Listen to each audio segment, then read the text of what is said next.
Welcome into, I don't know, the right side, the wrong side.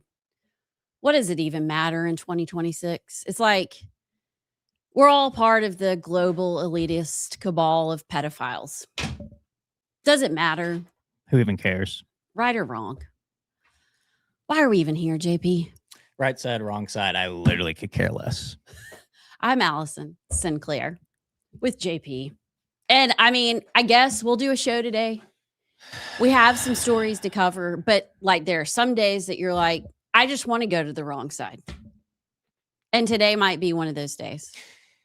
Well, the wrong side implies that there's even a right side, and there's everybody's truth is their own. So everybody's side is really the right side, Allison, if you think about it. Actually, you saying the wrong side implies that you are on the right side and you're virtuous and you're condemning others. So I reject that. I definitely don't want to advocate for truth or like moral absolutes or right or wrong or a Christian worldview. No, of course not. No. So again, whatever you think is real, the sky is green. People can be dogs. I'm for it. I don't know why people have to be so close-minded. I don't either. It's kind of like did you see that the Supreme Court ruled yesterday that Colorado's ban on conversion talk therapy, like that counselors could actually have gay conversion therapy talk?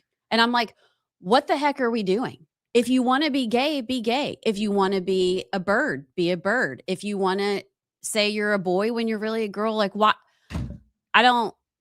What do you think about that ruling? Because I was with Ketanji Brown Jackson, whatever her name is. The best judge there is. JB. Yeah. I don't know. I actually think we should have conversion therapy in every school to make every kid gay. I think that's the correct ruling in all of this. So we should just go ahead and like take the burden off social media and the progressive left and all their Tallarico campaigning and just do it ourselves. Yeah. Probably be more efficient.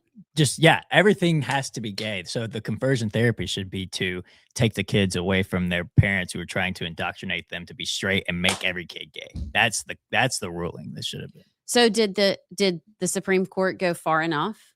No, absolutely not. I mean, I'm with you. Mm-hmm.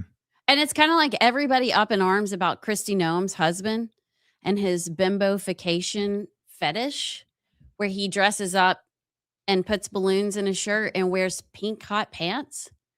Like, what's the big deal? I think like I would have chosen like yellow pants. It's a little classier than hot pink, but let him be who he is, who God made him. That's his truth. That is his truth. I personally think Kristi Noem was just jealous that he had bigger breasts than she did.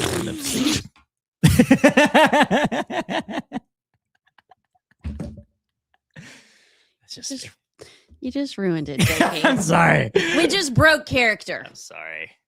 April Fools, y'all. And scene. We thought we would just take a moment to be on the wrong side. Happy April 1st. Didn't that sound crazy? I have actually always wanted to take, the clips of the liberals calling white people terrible, colonists, whatever we are, land stealers, and just substitute like Black people or brown people and just watch the outcry. Mm-hmm. Watch the outcry.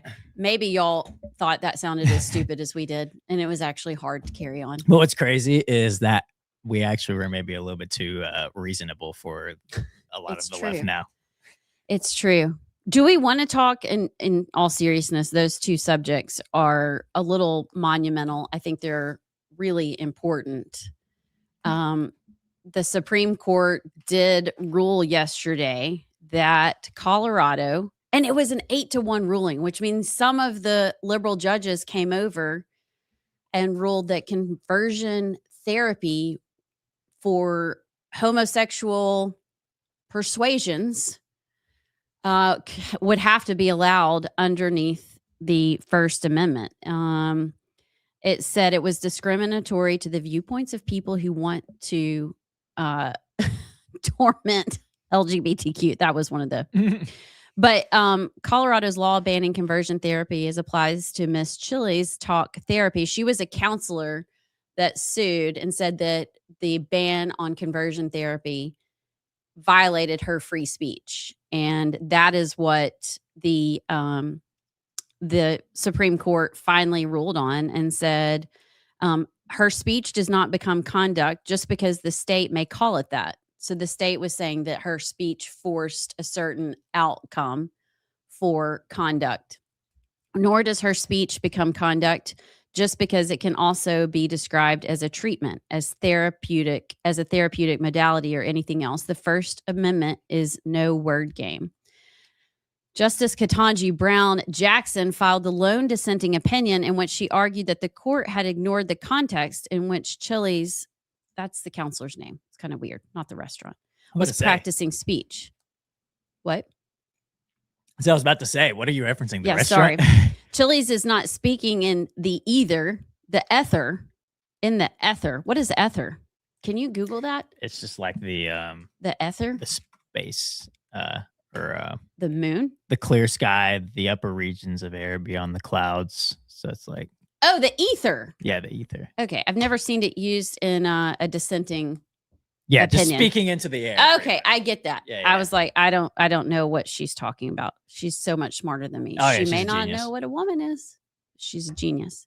She's providing therapy to minors as a licensed healthcare professional. Look.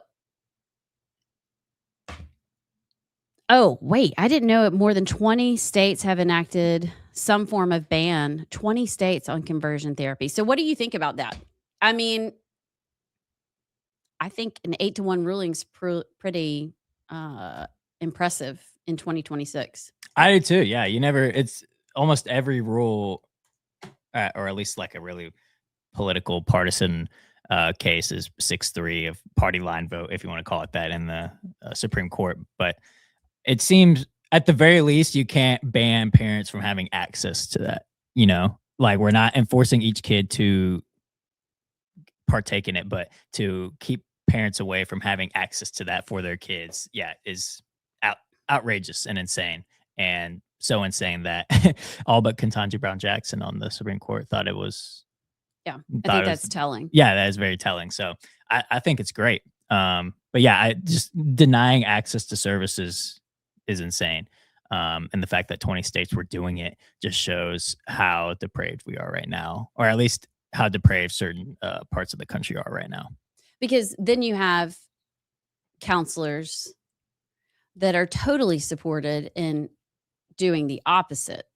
Tell the children that they were born in the wrong body, that you need to go change your name, that you need to change, take these hormones to become who you truly are, that you should cut your parents off. They're toxic. They're contributing to your trauma, blah, blah, blah, blah. But that's fully supported. Mm-hmm. So, if you're going to have it one way, hey, shout out to them for at least being fair. We don't see that often. But in the way that Ketanji Brown says, this doesn't turn into conduct. Well, just because you tell a child to cut off their parents doesn't mean they will. So you should have the freedom to be able to voice what you think as a counselor. Yeah, exactly. But you can have SELs and talk to kids about if they want to commit suicide and such. But, how to be a good ally by accepting someone, using their correct pronouns. I mean, that's happening in our middle schools and high schools and elementary schools. It is insane. Do we want to talk about this moon mission that is taking place allegedly today? Yes. Is there anything else to say, though, since we talked about Kristi Noem in a funny way? I guess it makes sense, and I hate to say it, but, rumors have been circulating for years about her and Corey Lewandowski having an affair. But if her husband is a cross-dressing gay, I don't know if that makes you gay. What does that make you? Weird? I have no idea anymore. At the very least, a degenerate. At the very least, maybe it explains her affair and why she's killing. Did you see the one picture that they have of him? He's actually in blue hot pants. Still the large chesticles. But he's standing there in front of a camera and his like, it looks like a yellow lab is peeking out the door, looking at him behind him. And they're like, I guess Cricket knew too much. So Cricket. this is justice for Cricket, the Justice dog for that Cricket. was, and that's no lie. Go back, talk to Amy Beth. As soon as she proudly wrote about, look, I get that living on a farm is tough, and there's ways of the world that us city folk, which is funny, because I'm the furthest thing from that, don't understand. So sometimes you have to make hard decisions on a farm regarding cattle. Yes, you have to eat your chickens, and that involves wringing necks. But when I found out, because she proudly wrote about it in her book, that as the kids were coming home from school on the bus, she had Cricket, her dog, who had killed the neighbor's chickens. Well, what do you think? Get your dog on a leash. Maybe keep the dog on your property. Killed the neighbor's chickens. Okay. Put him in her in a pit along with like some goat and just took them both out in a gravel pit. And okay, fine if you need to do that to save the neighbor's chickens and the entire farm. Holy schmoly, you don't go proudly talking about it in your book to all the people that don't live that life. Do you know what I'm saying? And try to use it as she can make hard decisions. She can make hard decisions. Like, I'm going to murder my puppy. Hey, how about rehoming it? Yeah. How about teaching it and working with it? She called it untrainable, I remember. And maybe that's true. You know, there are some dogs. We've had a few that you're like, we have our puppy right now. I'm like, so sweet and so cute. Maybe missing a few brain cells. But you don't just take him out back and kill him. No, yeah. You can't So as soon as she did that, I was like, girl, I'm sorry.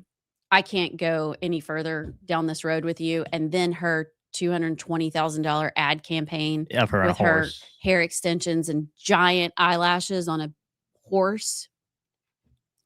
I will say this though, I died laughing last night when I saw Trump's comment on it all. Wait, I didn't see it. I just read the tweet of like Trump's reaction to Christine Noem's husband and the reports of him being a cross-dresser, and it just said, quote, "That's too bad." Is that what he said? That's what he said. That's too bad. That's a shame. That's too bad. Apparently he gave $25,000 total to girls on that whatever weird app he was on, our site he was on. The bimbofication fetish app. Yeah, whatever. That's weird. Y'all people are weird. But here's the thing, going back to the beginning of the show, that stuff just, I mean, we called them transvestites. Have you ever heard that word? Mm-hmm. Okay, we called them cross-dressers. I didn't know what it was until like a couple of years ago though. Yeah, and we just called them that. They operated in the shadows of society, and if you saw one, you stared a little bit long and then you just kind of moved on. Now we're literally celebrating that, and we have DHS cabinet level secretaries whose husbands are, but I mean, here's the thing. We're all sinners. Exactly. We all make really bad decisions. We all maybe are one moment away from bimbofication. Yeah. I don't even know what to say about it. So there's not a, you know, if all of us and our thoughts were exposed, that would be horrific. Trust me. I drive 280 every day, and some of the things I say to the little old ladies and the minivans that go by me are not nice. But just be prepared. Know what stage you're on. I guess that's what I can't believe. You are putting your face. Yep. I mean, put a bag of, I don't know. Why would you jeopardize everything for that? But then I go back to like Winona Ryder, who you don't know. Do you know Winona Ryder? I know the name. Okay, back in the day, she was like the biggest star. Dated Johnny Depp. Do you know Johnny Depp? Of course I know Johnny Depp. Okay. I don't know him. Jack Sparrow. Okay. Yeah. Yeah. So that's how you know Johnny. Yeah. It's kind of like, what was it? Jennings asking me like she was talking about Free Fallin', the song, Yeah. and talking about, gosh, what's his name? What's his name that redid it? Gosh, come on. Oh, I need Connor. Connor, text me. I know you're watching. What's his name? He redid it. John Mayer? Yes, John Mayer. And so Jennings talking about John Mayer's song Free Fallin'. I'm like, ugh. Tom Petty.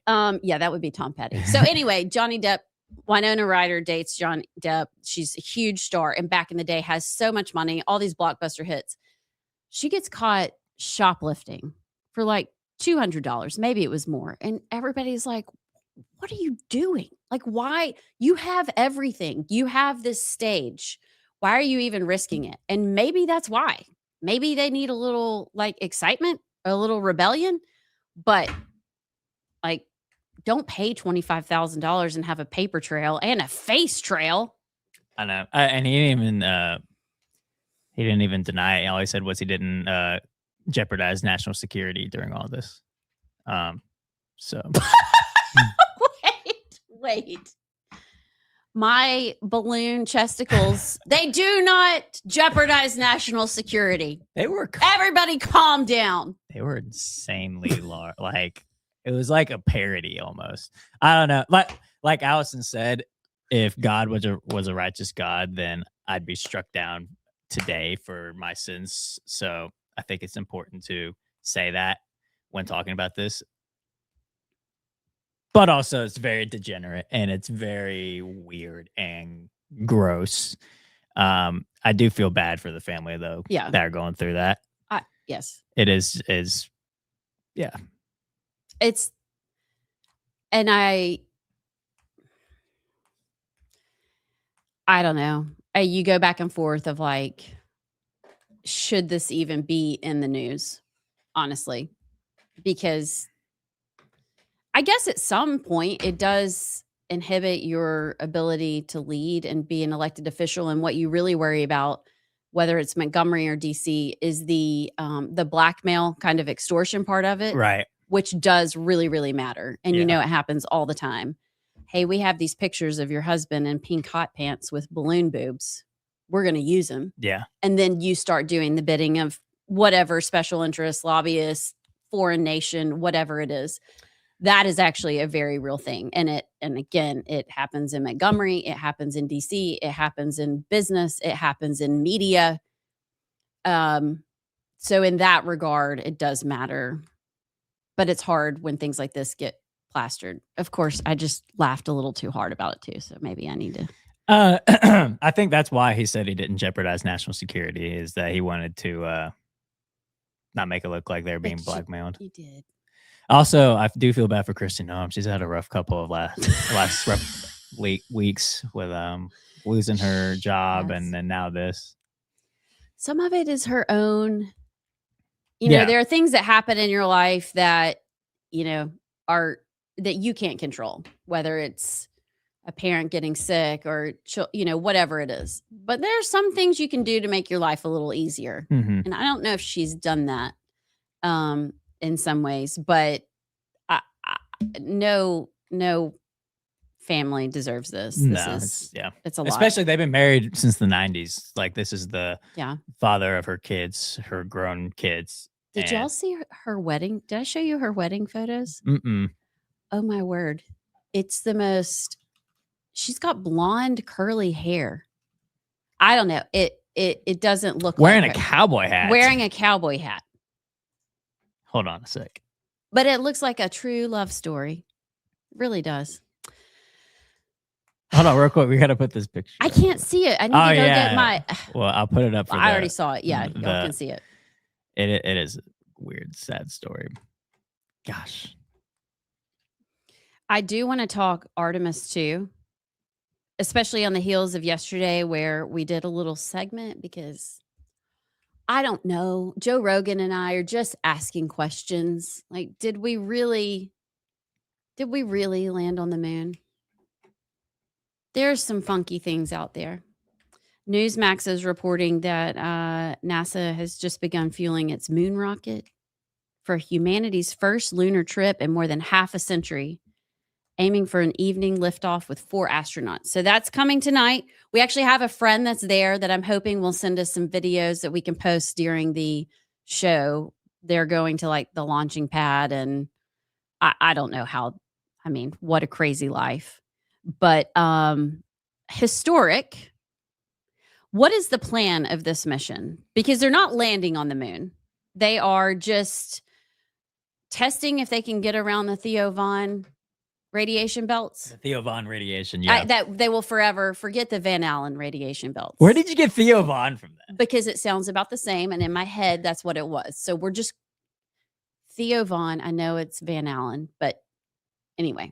So we're just trying to see if we can get around and through and on the other side of the moon without dying. I guess so, yeah. Just testing where we're at, maybe a practice run, because Elon Musk, I don't know if it's him in particular, but his sort of crew of smart people have floated, using the moon to mine minerals and such, which is a good idea, I think. But also in the future, I mean, if we're shooting towards going to Mars or other things, like we have to constantly be aspirational and doing stuff in space and testing our new technology and equipment and stuff to be, able to do cool things like that. So I think that's what this mission is. But why haven't we done it in 50 years? Because there's not been a reason to. So all of a sudden we need to mine the moon? I mean, look, we won the Cold War. We got fat and happy. There was a lot of things here on Earth that we got occupied with. But we aren't in a war or anything to occupy ourselves right now. I know, but I think we got people that are aspirational enough to shoot for stuff like that. That's my view. Let me tell you about the 4 astronauts that are going up. Have you heard about them? No. Reed Wiseman, Victor Glover. This is what ChatGPT is telling me. Christina Koch and Jeremy Hansen. Sounds great. Let me read to you what ChatGPT then is championing. This mission marks historic moments. The first woman to go that far into space. The first Black astronaut on a lunar mission. And the first non-American to fly around the moon. Hansen is a Canadian. Wait. Is this not a NASA launch? Yeah.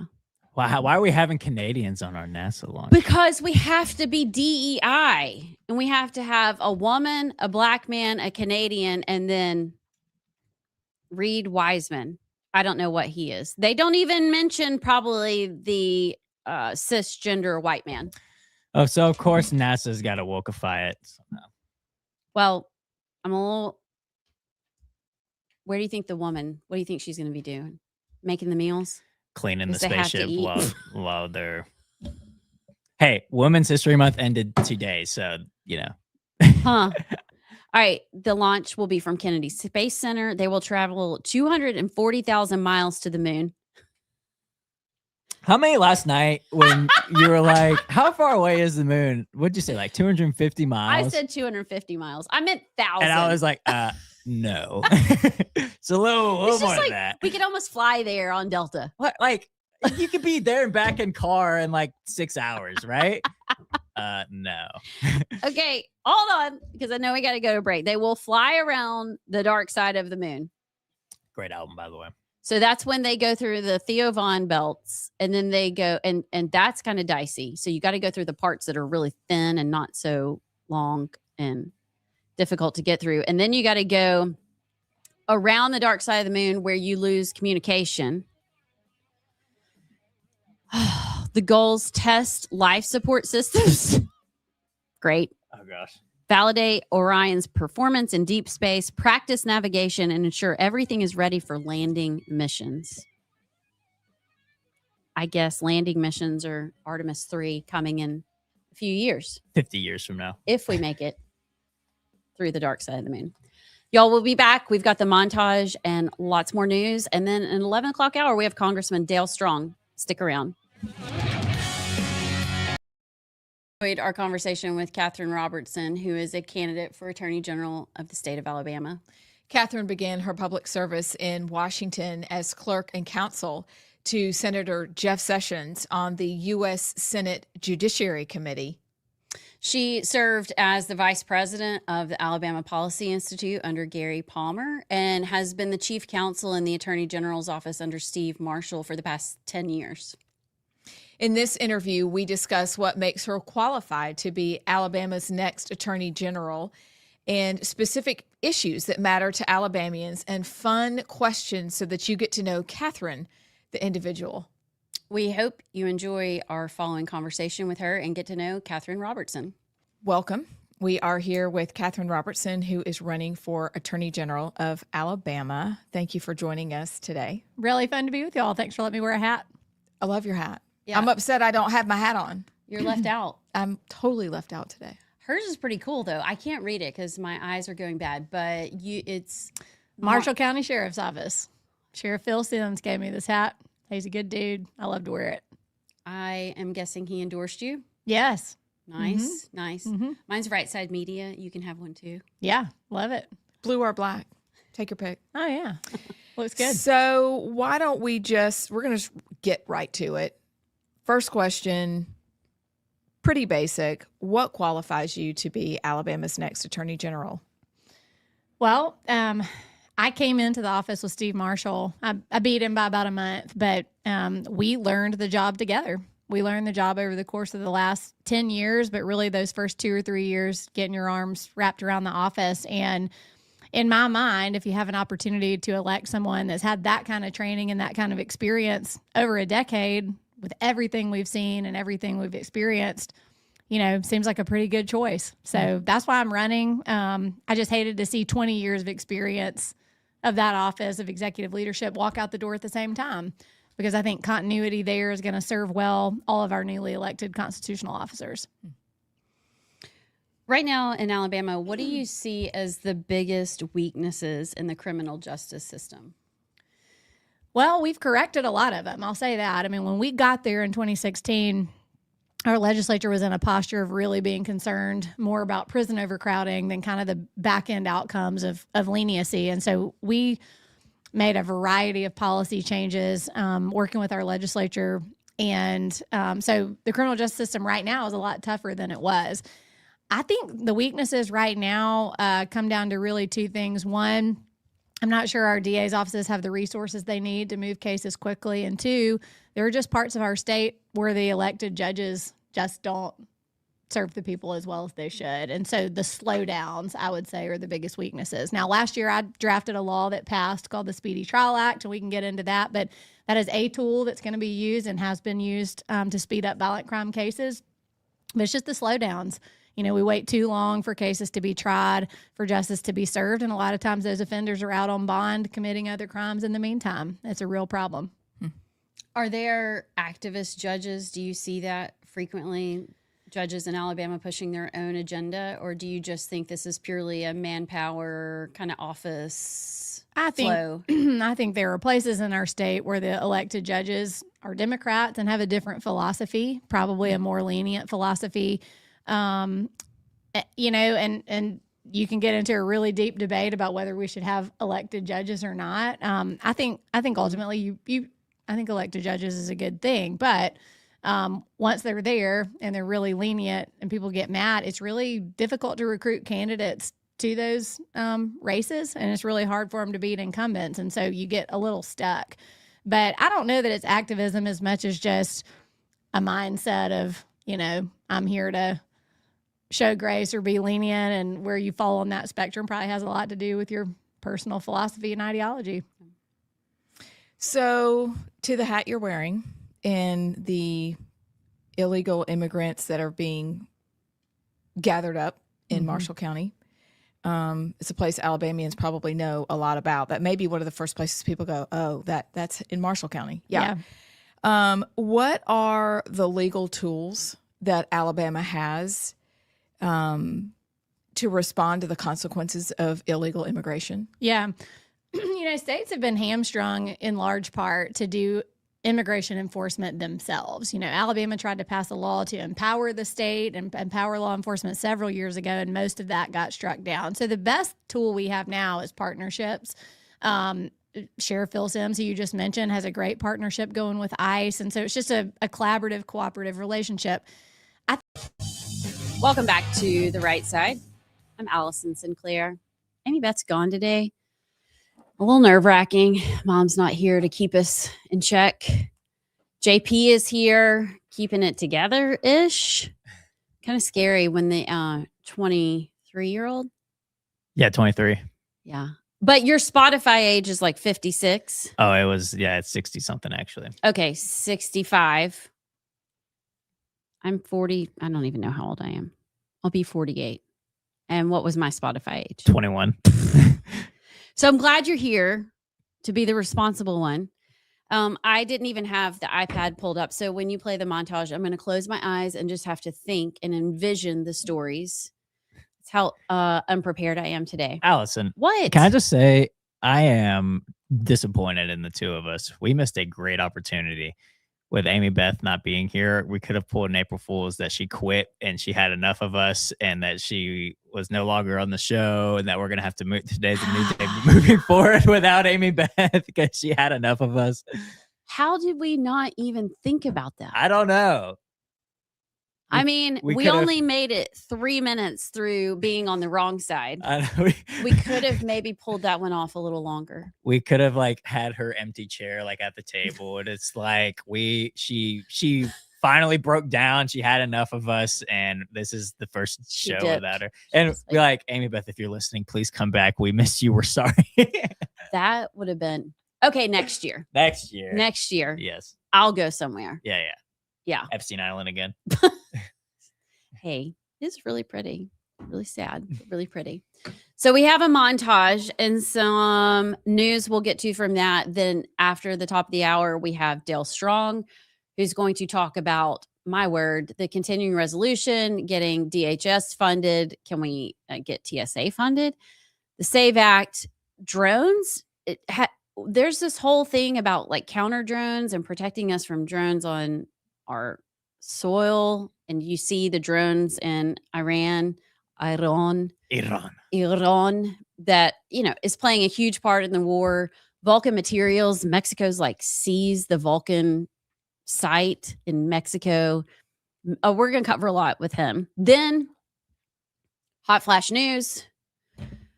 Kay Ivy's in the hospital. We're going to cover that. We have a lot State Executive Committee closed primary scuttlebutt. Allegedly continued. Allegedly, there's a nuclear option.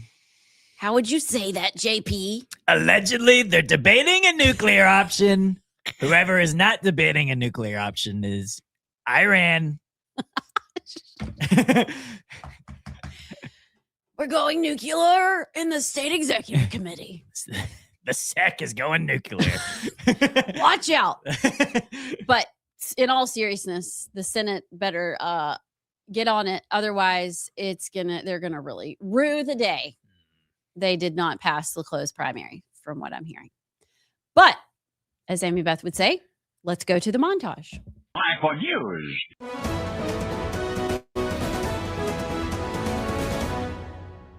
As a Fox News alert, next week the Supreme Court is slated to revisit President Trump's Birthright Citizenship executive order. Now, it directs all U.S. government agencies to refuse issuing citizenship documents to children born to illegal immigrants or children who do not have at least one parent who is an American or a lawful permanent resident. Kristi Noem is asking for privacy and prayers tonight. She's said to be devastated by a report alleging her husband has been what is being called a cross-dressing double life. I would just say this, at least since I've been with the Bulls, we've got people in there from all different backgrounds. Right. We're all going to work well together. We're all going to basically take care of each other. We're going to accept each other. But I think organizationally, there's certain standards I think we want to have as an organization and try to live up to those each and every day. We begin with breaking news this evening. Governor Ivey is recovering after undergoing a medical procedure. According to the governor's communications director, Governor Ivey had fluid that was pushing against her lung, removed this afternoon. White House announcing just moments ago that the president is set to address the nation tomorrow night at 9 o'clock Eastern.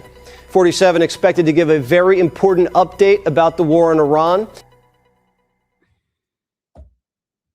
By the way, that clip was from last night, so that would be tonight. Trump will be addressing the nation on Iran. Can we start there? Yeah. Because I'm a little bit nervous. Not going to lie. So, did you see Keir Starmer, the Prime Minister of Britain, gave a speech last night, which is already out? Can I read a part of it? Yeah. So the UK Prime Minister Trump and the Australian Prime Minister all announced that they were giving speeches. Okay, this is an excerpt from, I got to put my glasses on, from Keir Starmer's. Do I look smart? Yes. Ish. I got fingerprints on it. Okay, he says, it's now clear that the impact of this war will affect the future of our country. Okay, so they had been saying they were going to stay out of it, and they've been very hands off. And that military planners will, and he goes on to say that military planners will meet to discuss how to make the Hormuz Strait accessible and safe after the war. And then he says, quote, I do have to level with the people on this. This will not be easy. So there are a few things in that I think are worth discussing. He's not saying it's going to be hard during the war. He's saying it's going to be hard after the war. This isn't going away. Trump is speaking tonight. What is he going to say? I have some people in Washington, D.C. that are saying he's going to announce that we're putting boots on the ground. Keir Starmer is saying this will not be easy, to buckle up. They have been very hesitant to get involved and to really make a statement on it. But now they are. Like, what the hell county is going on? So my initial reaction or thought when I heard that Trump was giving an address was that it was going to be much of a nothing burger. Like, he'll declare that we're winning and that America is now strong on the global stage once again, yada, yada, yada. Just sort of use because he's probably seeing the support for the war go down, kind of give like a rallying cry from the Oval Office, which, by the way, I hate how lax and unimportant the state, like addressing the nation from the Oval Office, has become. It's just become political. I don't know.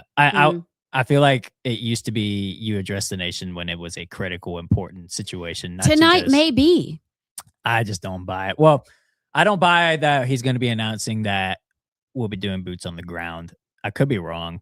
I think what tonight will be is potentially, since Australia and the UK are doing speeches at the same time, maybe announcing that they're joining us to try and reopen the strait.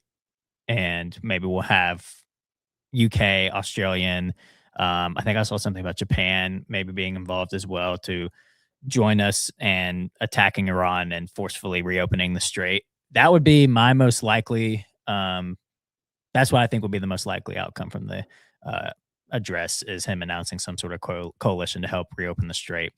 I don't think he'll be formally announcing boots on the ground. It's either going to be that, or it's going to be, all right, we're winding down. One of the two. I don't think it'll be the latter. I think he'll be announcing some sort of coalition to reopen the strait and saying like something along the lines that Iran should, if Iran knows best, it would reopen the strait, but we're going to forcefully do it for them or something like that. Which that could be the entry point or the start to getting boots on the ground. So this is one commentator. I want to get your response to this. This is one commentator on the Twix. The EU already told citizens to work from home this week, drive less, use less energy, prepare. People dismissed it as a routine advisory.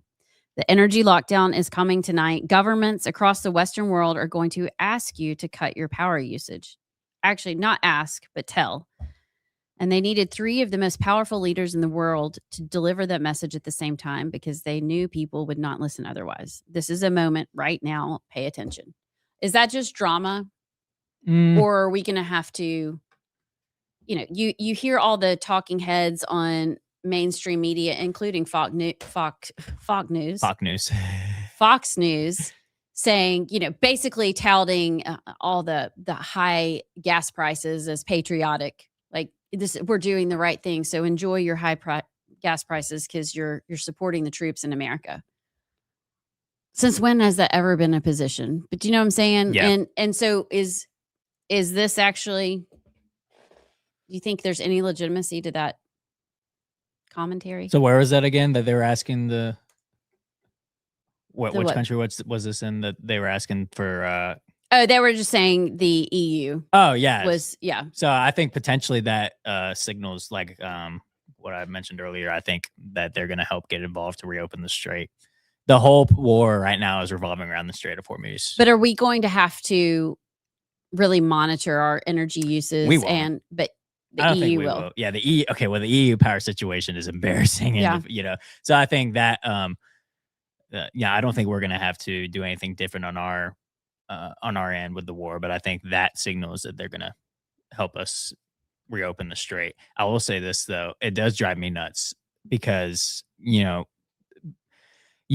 when you're called unpatriotic for complaining about gas prices or being skeptical about the war, like it's just I continue holding the belief that this war was unnecessary and just like bizarre. So yeah, if we're starting this ridiculous war and then we have to pay higher gas prices for it, it's not being unpatriotic. It's just like, Yeah. And I mean, didn't we campaign on no wars, saving the economy, lowering gas prices, making America safer, making the world safer, world peace? Where are we? What happened? Like, did you see Alex Jones, which whatever you think about Alex Jones, but he went off yesterday. I swear he was almost in tears talking about that Donald Trump is kind of a lost cause, that something that we should enjoy and revel in the old Donald Trump because he did so many great things, but something has changed and we're just not working with the same person with the same principles. Is this who I've always said? I mean, Donald Trump is a populist. He's not necessarily a conservative. He's a conservative when it serves his agenda. And so I think for a while, our agendas kind of collided. Are they separating now? And is Trump just being who he's always been and it's just veering away from us? Or what is, have we not been able to see it because we were dealing with Biden and Trump looked so good and he still does? Can you imagine where we would be with Joe Biden? But what do you think's happening? I try not to be a black pillar doomer and like say there's no hope. Even when I'm skeptical, I try to come at it from a lens of optimism and how to move forward and fix it. But I feel like Trump at this point, to be honest with you, I think he has been infiltrated by yes men around him that put him in an echo chamber of everything is great, everything you're doing is great, and then they appeal to his ego to get him to do like things he did in Iran. And I mean, it's just a fact. Trump is, people say that he kind of listens to what the last person around him told him, and I think maybe people may be taking advantage of that. I don't know, but if you look back to the first Trump administration, they were extremely hostile towards Iran and in the Middle East and were very provocative. They ended the JCPOA, which that's a whole different discussion within itself. But I think as of right now with the second Trump administration, he's getting older, he's getting more tired, and he's winding down his presidencies and his legacies, so to speak. And I ultimately think people around him really rah-rahed him and his ego after the Venezuelan operation, which I was in support of, to do this in Iran. And when he was on the campaign trail, he had to earn your vote. He had to earn the independent vote. He had to earn all these votes. But now that he's in office, he doesn't have to appeal to the voter anymore. He's just got his people around him that are, you can do this. You can do what no president's ever done in Iran. And he's like, I genuinely think he's constantly around people that are telling him how great he is and how great this is, that he genuinely thinks this is the right thing he's doing. Fair enough. I think that is the challenge when you're in DC or Montgomery or wherever, whether you're CEO of a company, to continue being in touch with reality.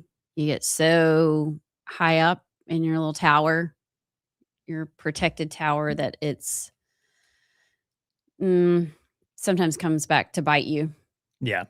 I will say one last thing about what Alex Jones was saying. I agree. Trump was a force of nature, and we being the Republicans and the conservatives, we needed somebody like him to just withstand all of the heat and push through the felony charges and everything. He will not be denied, and he got into office. But in terms of somebody that's going to take it beyond that and past that right now, I don't know if Trump is right now the guy, to be honest with you. One more thought, and then I want to move on to what's going on with the Chicago Bulls and crazy. Mike Vrabel weighed in as well. Did you see that? Mm-mm.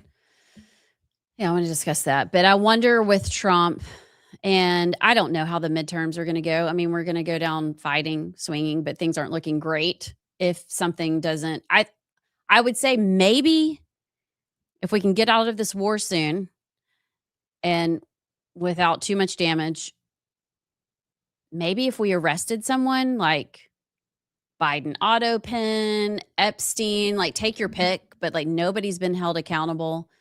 There are just some missteps that maybe could bring a lot of the base back. I don't know. But do you think Trump and his people are maybe seeing the writing on the wall? I mean, we're hearing from DC that there's a chance, okay, the midterms, we're going to lose the midterms, and then Donald Trump's going to be impeached and removed from office. Like, do you think he's kind of like, I'm done, I'm tired, I'm done, whatever, let's just get it over with? Do you think there's any truth to what will happen if we lose the midterms? I don't know. It's definitely not out of the realm of possibilities. But if you think about it, just the fact that Trump got back into office, I think that within itself was like the victory because of all that he went through, and him getting shot, him being arrested, and all that. Him just getting back to the White House was sort of that. The amount of effort that it took just to get to that point was almost a presidency within itself. So he is tired. Yeah. I mean, he is getting older and he's exhausted. So he won't tell you that, obviously, but I can tell the Trump right now, he looks more drained every time I see him. Yeah. So I don't know if we'll get to the point where he's removed if we lose the midterms, but I definitely would not rule it out of the realm of possibilities. The Democrats right now are dying to be back in power, and like they are furious with the Republican Party right now. And when they're in power, they use it, unlike us. They will literally have impeachment charges every week. Yep. All right. What's the update on Jaden Ivey, the Chicago Bulls? So yeah, if y'all didn't know this story, Jaden Ivey, who was a now former Bulls player, he was removed from the team because of comments he made, not wanting to participate in or be a part of Pride Night that the Bulls were having. And in the montage, there was Billy Donovan, the Bulls coach, who was saying that the Bulls organization has people from all different backgrounds, and it's our job to accept everyone and to be on the same page and to move forward as a team. The whole organization, top to bottom, and that Jaden Ivey, with his comments, did not uphold the standards that the organization has. And Jaden Ivey has been very vocal. He's kind of having a little bit of a Kanye West moment, to be honest with you. Like he's kind of spiraling and saying things I agree with, but he is on Instagram live constantly and, preaching the gospel, but even calling out NBA players as being fake Christians and such. But it's really embarrassing and sad that, Jaden Ivey lost his job just for speaking out and being pro-Christian and expressing his beliefs. But the comments from Billy Donovan that if you don't accept everyone and everything, then you are not upholding, or you're not upholding the standards we have as the Bulls organization, and you'll be fired. That is sad. I sent you the clip of the Patriots head coach. If you want to tee it up, I'd like to play it because there's a bigger narrative here, which is how are we going to handle Christians in the future? We are clearly in a post-Christian America, a post-Christian world. I mean, I'm just being honest. Our churches have let us down. So how are we going to handle these situations, not only in our families and our organizations and the NBA and the NFL, but as a society as whole? as people begin to turn on Christianity. And just as a side note, what's happening with going after colonialism and white people in particular, like every other nation can have their own country, but white people have no indigenous home. Okay. That's really about Christianity. That it's not about skin color. It really is about, and if you want to go back to communism and Marxism, you have to wipe out Christianity if you want to really do communism and Marxism and socialism well. That's all this is. So if you have that clip, let's play it, because listen real carefully, and then I want your feedback since you haven't seen it yet. Okay. And quoted some Bible verses supporting a Chicago Bulls player who got released for some comments that he made. And I just, how do you measure the line between conduct detrimental to the team, which is why the Bulls released the player in their view, and allowing a 23-year-old to, express his personal beliefs? I think there is a fine line. I want to tell you, I love Travion. I love the person. He cares deeply about our team. He cares deeply about his faith. He cares deeply about his family, his wife, the people in our building. And so I want them to be able to express what they believe in their heart and in their mind, but also want to make sure that they're educated. And we want to be inclusive. We want to, everything we want to do wants to provide an environment for people to, one, feel comfortable, but also to share their personal beliefs. And then also we represent the team, and then we represent the organization. What do you think? That was the right answer, for sure. I mean, as a coach, you ought to be having your players' backs no matter what. Like, that was the right answer. Whereas, I don't know, say you were an NBA coach and your NBA player put up something that was supporting Jaden Ivey, the response probably would have been a lot different. See, I didn't take it that way. Really? I was like, first part, he goes off about how great of a person he is for all the Christian reasons. He loves his family. He loves his teammates. He's a great encourager. He's all these things. Just end it there. Then there's this asterisk, but he needs to be educated, but he needs to be inclusive, but he needs to represent the team.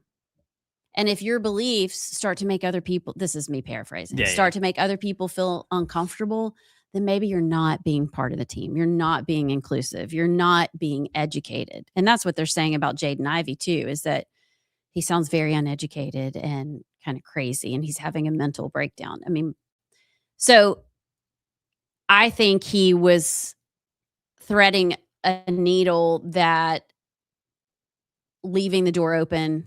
But if your beliefs become too strong, become too apparent, and if you can't wear the pride hat and the pride jersey, well, you're not being inclusive and you're not really being a team player.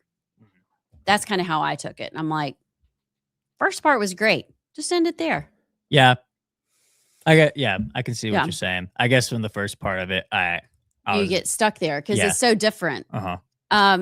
Election Wizard, I don't know if y'all follow that account, said NBA players are employees under Title VII. Employers cannot discriminate based on religion. Trump's EEOC has the authority to file a commissioner charge investigating potential discrimination by the Bulls against Jaden Ivey. You think we'll do it? I hope so. Wait. You think we'll do it? I don't know. I mean, if Jaden is in the burn it all down mode, I hope he is, that he'll do that. But I'll just add this part, like the arrogance from the Bulls and the NBA. That's just like, we got to remove. Like, no, you can't actually. And I hope they have to eat their own words with that. Interesting that we'll follow it. A good sports story, but one that has broader implications. When we come back, we've got lots, including Congressman Dale Strong.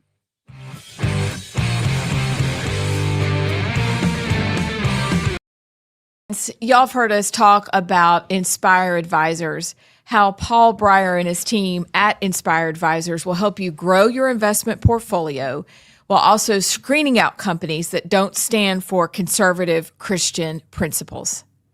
Paul and his team are experts on what they call biblically responsible investing. And for a limited time, they're hosting a free class that you can register for.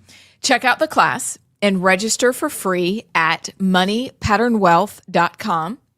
It's godly, it's conservative, and it's financial freedom. Again, go to Inspire Advisors at moneypatternwealth.com. Check them out and tell them you heard about them at Rightside Radio.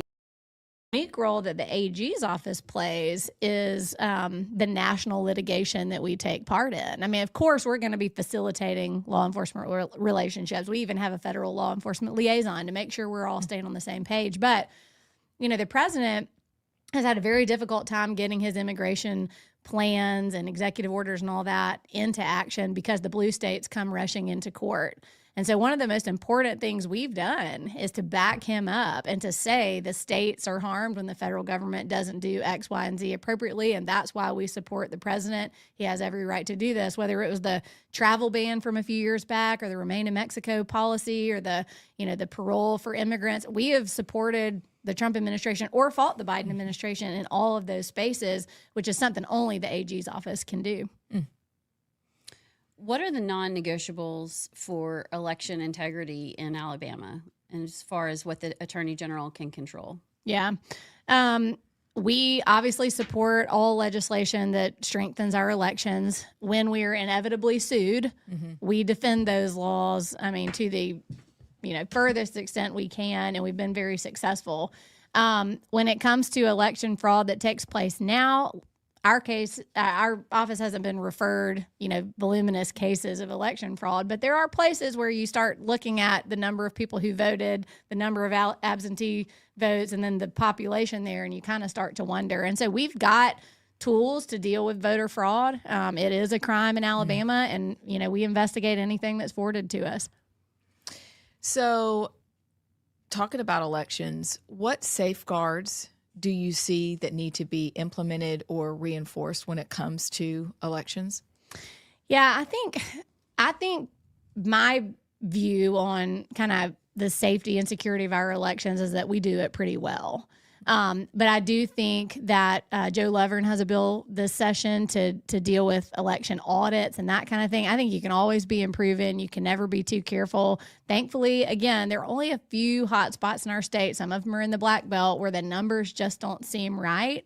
But, I mean, the non-negotiables are, we don't do ballot harvesting. That's illegal here. We have voter ID. I mean, that's a total non-negotiable. And we have clean voter rolls, which I think we've made a big effort to do. The federal government sued us under Biden when Secretary of State tried to clean up our voter rolls. We fought that. So there are limitations on, how you accomplish these things. But I think it's something you've always got to be striving to improve. What do you think the Attorney General's role is in ensuring that our state government itself, the agencies and departments, are serving the people well? And how would you approach that part of the job? That's a really interesting question because I think when you're out talking about the role of the AG's office, they either know us as the crime fighters or the, Trump supporting, state sovereignty fighters. Both of those things are true. But there's this big middle section of what we do in the AG's office that never makes any headlines, but that I believe, as a former state think tank girl, really is an important role to improving our state government. We represent every state agency and every department and every regulatory board. And that gives you access to information where you start to see, what are we doing over here? What are the trends over here? Why are you getting sued all the time? Why are you making life hard on these people? And it is a little bit of a stick. I mean, we don't run the agencies. We don't direct the cabinet members, but the role we play in representing these departments can sometimes expose, bad things that need to be corrected or things that just aren't efficient or aren't aligned with Alabama values. And so that's a role that I have, taken on personally. All of the agency councils report through me. And so we try to have a really good system to make sure that we're doing our part to keep our government honest. What does that look like if the reports come to you and there's trouble? Walk us through, when would somebody come to you, and then what steps happen from there?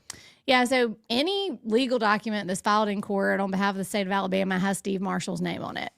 But those people aren't all under our roof. They're housed in different agencies. And so obviously we want it to be a collaborative relationship. I mean, we try to all, work together and work on the same team. And when I see filings or complaints or suggestions to hire outside counsel, when those things come across my desk, I mean, my first reaction is not to be hostile towards it.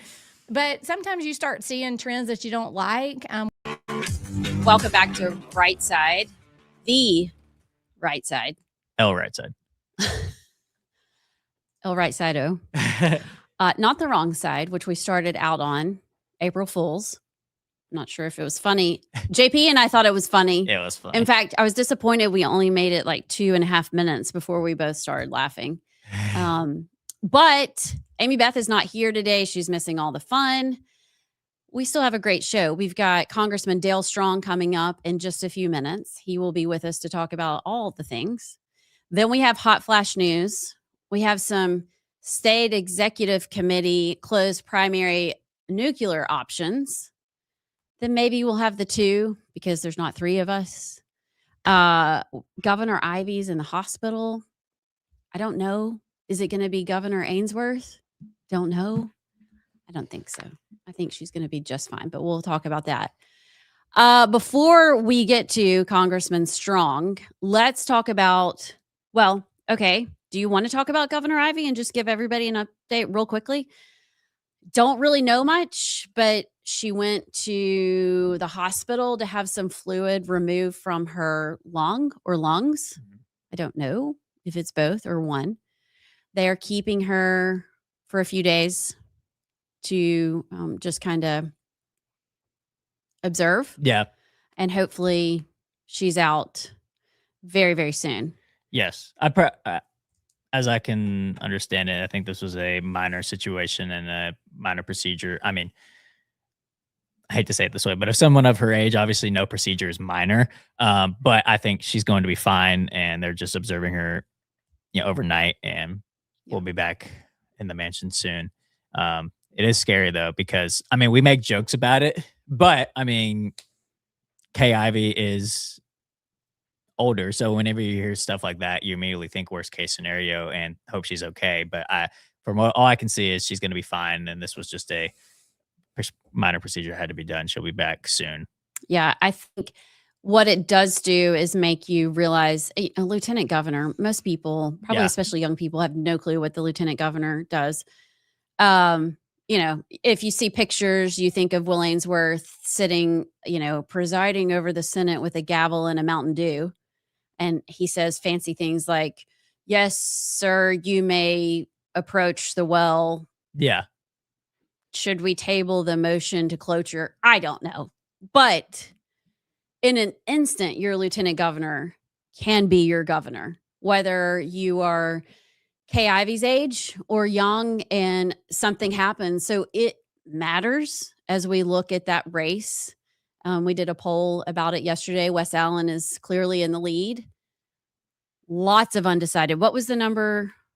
Undecided. I believe 60%. Yeah, the undecided for that poll was in the 60s, which is crazy. So you've got Wes Allen, John Wall, Nicole Wadsworth, Patrick Bishop, Stuart Tankersley.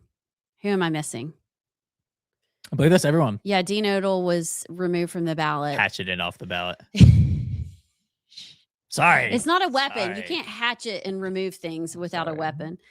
But that race matters. It does. And we pray that Governor Ivey is okay and makes it back to Montgomery and is in tip-top shape. But if something happens and say she just, even if she can't continue to fulfill her duties as governor, we will have a Will Ainsworth governor sometime. Crazy.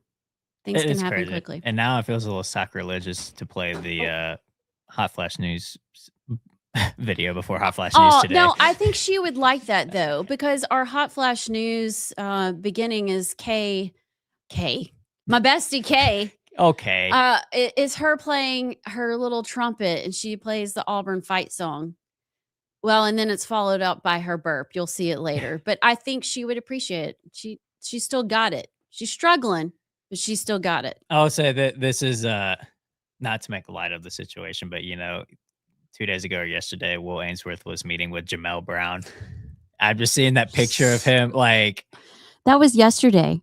yeah, like when I saw that, I was like, oh, he's so checked out and ready to go to the house. And I saw the like he's just like, and it's like You actually were the one that introduced me to Jamel Jermaine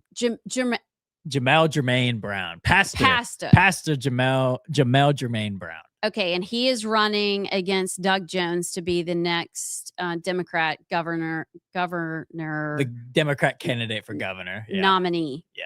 Okay, he has. I cannot believe how many followers he has, but there's a reason. The first story I ever heard was you and Phil Williams doing the story about him not only handing out condoms in Montgomery, but new condoms, as if there was a different option. Yeah. And then the next thing I see from Jamel Brown is his video in front of the governor's mansion where he says we're going to have twerking Tuesdays and wasted Wednesdays and freaky Fridays and then church on Saturday. Yeah. Because he's a Seventh-day Adventist. So they do church on Saturday. Well, what's funny is the first video I saw, I was just scrolling on my feed and I see him in front of the governor's mansion. And he's like, hello, Alabama. And he does his whole spiel. And I'm like, I am hooked. And then it's when you and Amy Beth came on the show with Phil for the first time that we talked about it. We talked about it with y'all. And he has like 200,000 followers on Instagram. And apparently he's a huge fan of Will Ainsworth because he posted and they were like broing it up, like Donald Trump thumbs up and posting about each other. We really should get him on the show. I'm not sure that's the best idea. It's an idea. He did put out his 20-point platform, which includes making Montgomery a stripper city and to balance it out, bringing prayer back to schools. So, pray in the strip club. I guess it works. And bringing Pornhub back to Alabama. Oh, yeah. Pornhub back to Alabama had its own post. Yeah. It wasn't even on the 20 things. This is a pastor. It was its own thing. Hello, Alabama.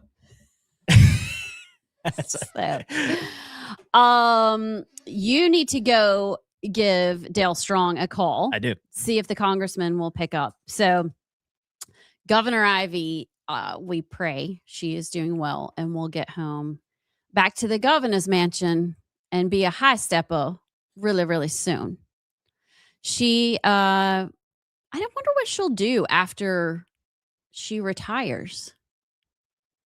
That would be okay. Y'all text in. Tell us what you think the high stepper herself will take to when she retires. Because she can't, I guess she could run for another office, but she wouldn't. And she's older. So I hope she takes some time off and goes and enjoys herself. What do I think? I mean, she reminds me so much of my grandma Pat, who she was an avid needle pointer and gardener. But that doesn't seem like Kay.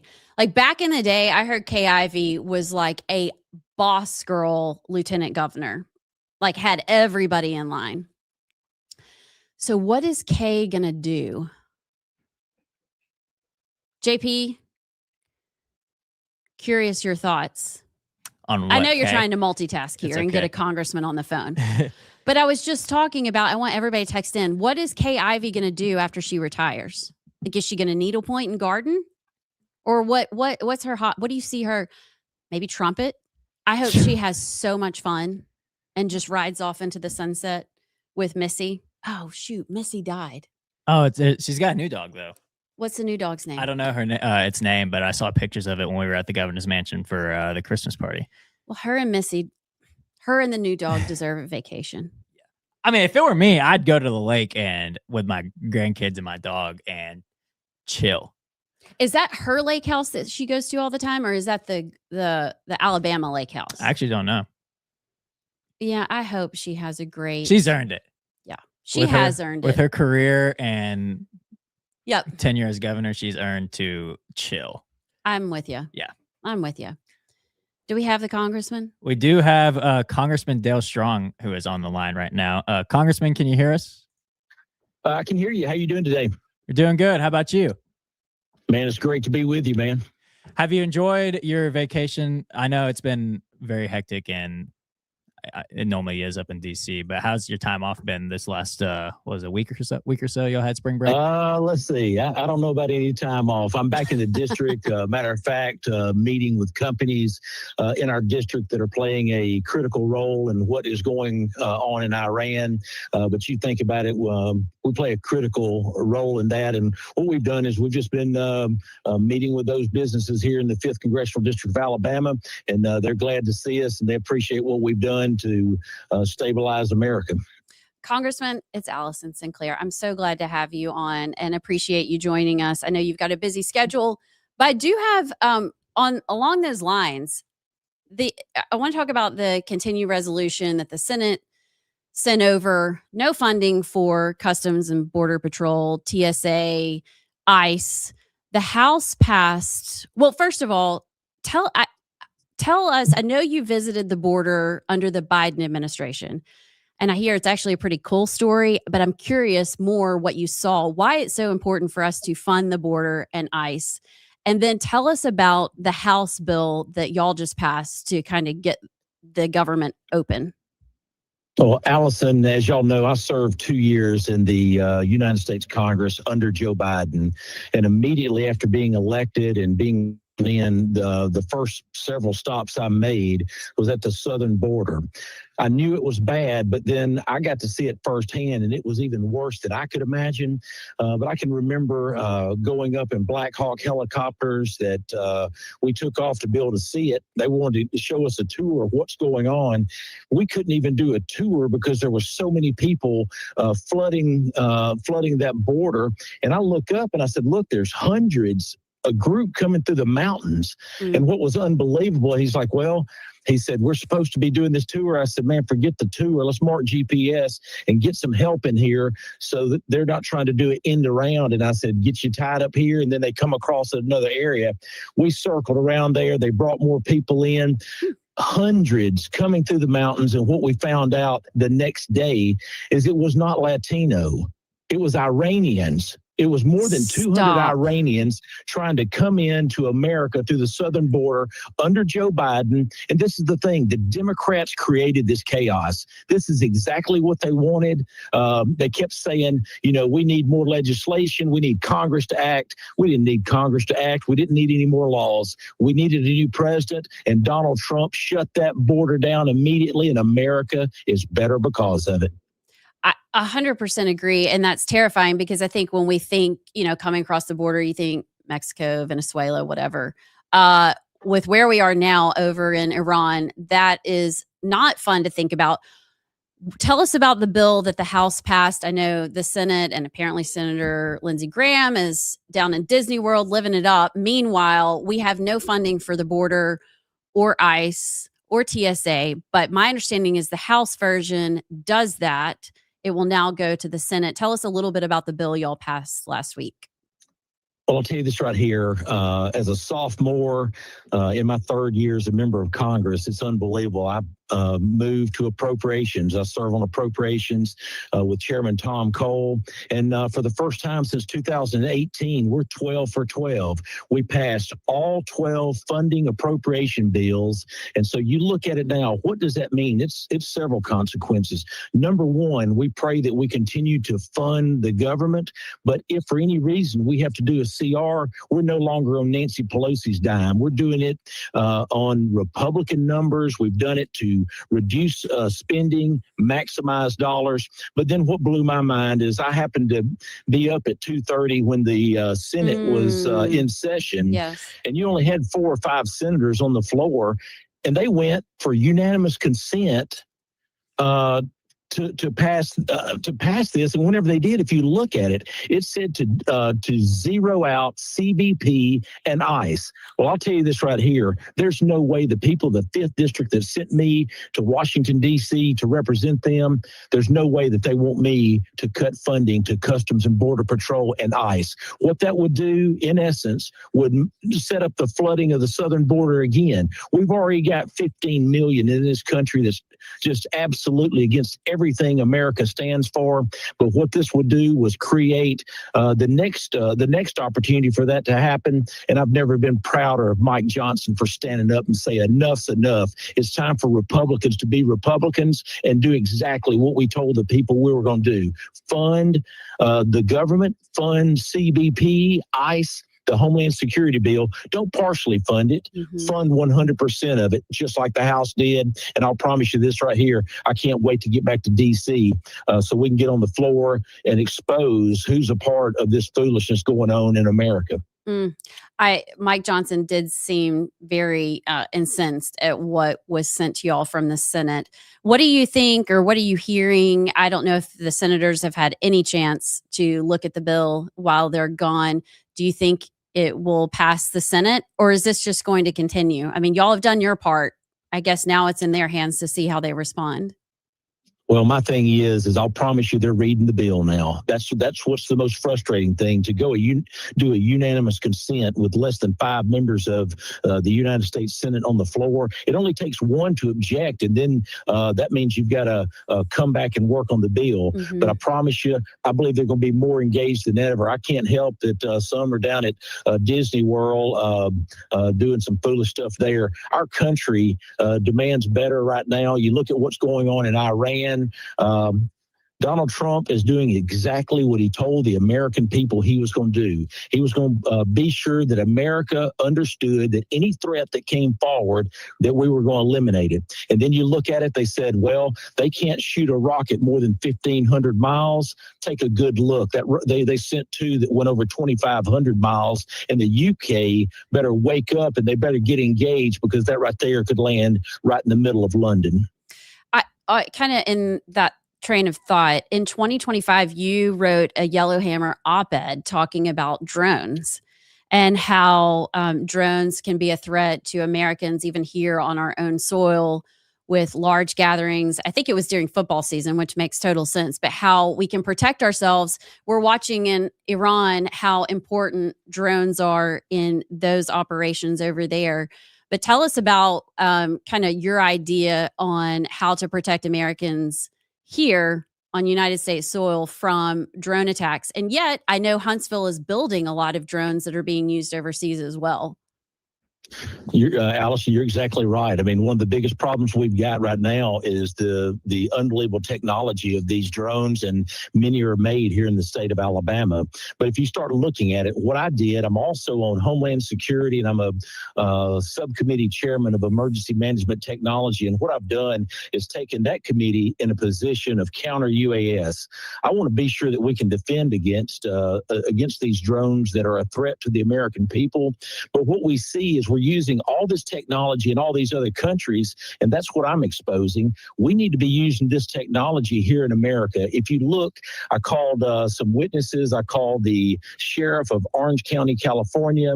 I called Live Nation, their CEO, and I also called the Southeastern Conference security chief to come before us. And as he said, on any given weekend in the Southeastern Conference, we can have anywhere from 7 to 9 stadiums with greater than 90,000 fans there, then add another 30,000 within a matter of a couple of blocks. But what we've got to do is we've got to have the ability. We know that we can jam, we can drop, we can intercept, we can do forensics on these drones. But what we've got to do is do this in America. Right now, you start looking at FIFA, you start looking at America 250, you start looking at the Olympics. We're not where we need to be. And I'm telling you, it's time to move forward, and let's be able to drop these drones if they try to send them in one of our stadiums. It is kind of crazy that we have, I mean, I grew up in the 80s and 90s. This kind of warfare, I don't know what else to call it, terrorism on our own soil was really unthought of, and that we're here. But why not go ahead, if we have the technology and the ability, why not go ahead and put in some of these processes, procedures that could protect Americans if we have it, and do it preemptively? I'm 100% with that. Shifting gears, the House passed the Defending America Abroad bill last week. We have watched this drama with Vulcan in Mexico unfold for what seems like forever. I think it's been a few years. Explain to us what that bill does and why it's important, and specifically what's going on where we are with Vulcan right now. Well, if you look at it, Vulcan is a critical part, not only here in Alabama, but to America. And what they do is they went and they purchased property in Mexico. They have done great business there that helps America. And then all of a sudden we watch as the Mexican police and the Mexican military come and overtake that property, claim it as theirs, offered Vulcan 10 cents for the property, and wonder why we're opposing it. Let me tell you this right here. We've had enough of Mexico in my book, and we want, if they want to be partners in trade, we're going to have fair trade. And the last thing we're going to do is let them take advantage of a American company or an Alabama company. And I'll promise you this right here, they better buckle their chin strap, because they're messing with the wrong president if they think that Donald Trump's going to sit back and put up with this. Yeah, it's kind of time for that saga to be over. Another saga that needs to end is the Save America Act. What in the world is going to happen with that? And why can't, I know there's some talk about making it into like a reconciliation, but I don't even know if you can do that. But what are your thoughts on what's happening in the Senate, and how important is it to pass the Save America Act? Well, the thing that's there is I think we've got some, I'd like to be able to blame the Democrats for everything, but I'll promise you, I think we got some weak-kneed Republicans need to have their oil checked too. The big thing that we've got to do is to bring this bill forward and make them vote on it. Because I've heard more than one senator say, well, I don't think we can get this passed. I know the 60 vote threshold is hard to meet, but if we can bring it through reconciliation. But the other thing is, let's find out who's for America and who's not for America. I believe that you ought to be a U.S. citizen to be able to vote in an American election. I think you ought to be able to show ID. You should have to prove that. And I'm just telling you right now, to listen to Chuck Schumer just blow smoke up the American people's back ends, we're sick of that. I mean, you know, it doesn't matter if you go in here and buy a pack of cigarettes at the store, you have to show your ID. You look at Mandami, he required 2 forms of ID to shovel snow in New York. And they're sitting here trying to tell us, oh, we can't require Americans to show an ID to vote. I think they're full of crap, and it's time that the Republicans stand up and fight this and do exactly what the U.S. House of Representatives did. We brought it up for a vote with a very slim majority, and we jammed it down their throat. We're ready to move forward with it. I feel like we need to give you a soapbox to stand in the town hall and like carry out a rally. This is awesome. I mean, you're saying everything that all of us have been thinking. I don't know why it can't get through. It seems so common sense. It's really, and so American. And maybe in this country we are waffling on what is American, but I'm with you. We need to pass it. Somebody on X the other day was like, if you can't find your birth certificate, just call your mom. She knows where it is. It's not that hard. Allison, I think we ought to go further. I think if we catch anyone that is not a U.S. citizen voting in an American election, they need to be the first to be deported. If they are an American citizen and they have recently been here less than 5 years, they ought to lose their citizenship if they assist an illegal alien in voting. We've got to identify, there's a bunch of different ways you can do this, but if you've got someone that is assisting an illegal alien voting in a U.S. election, I think that person is has co-conspired with them, and we ought to take care of both of them at the same time. But I'm telling you right now, the Biden administration created total chaos in this country, told us that we can't close the border. You look at what Donald Trump has done, America's better because of it.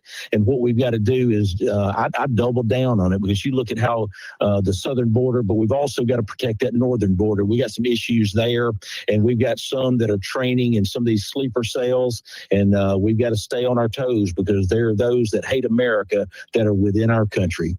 Agree 100%.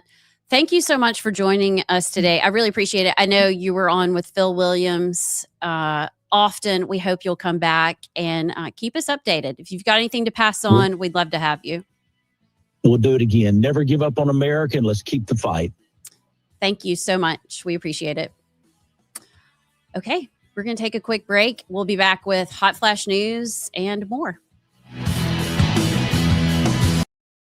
that Inspire Advisors is one of our sponsors, and they're doing amazing work. We know this audience, and you're the kind of folks who believe in standing up for your principles and being good stewards of your resources. What if the companies you're invested in don't reflect your values at all? That's why you need to meet Paul Breyer and his team at Inspire Advisors. Inspire Advisors, they are experts in the field of biblically responsible investing. They can help you grow your bottom line while also being proud of what companies you invest in. Inspire Advisors, you got to go check them out. Here's their website, www.moneypatternwealth.com, and tell them you heard about it on Rightside Radio. Too much money, whether it's taking positions that really don't seem that conservative or aligned with Alabama values, or maybe not taking seriously enough things that the legislature has put in place. And so, starts with a phone call, but we do have tools. We can remove attorneys from cases. We can superintend cases. If an agency files something and we didn't see it, we can go in and say, don't listen to them, listen to us. And it's a really, really important tool that we have that's really little known, but I think we do a lot of good in that space. I had no idea. I know we talked about it a little bit on a previous interview, but that's fascinating. Yeah, I mean, we had an issue a couple years ago. There was a regulatory board that it was the pharmacy board, regulated pharmacists. They've since had a change in leadership, so no shade on them, but they had filed a complaint against a particular pharmacy and a particular pharmacist. And when I looked at it, I was like, that's not right. I mean, that's real life. That's your livelihood. And so we went in and dismissed the complaint against the guy. It's an unusual role for the AG's office to play.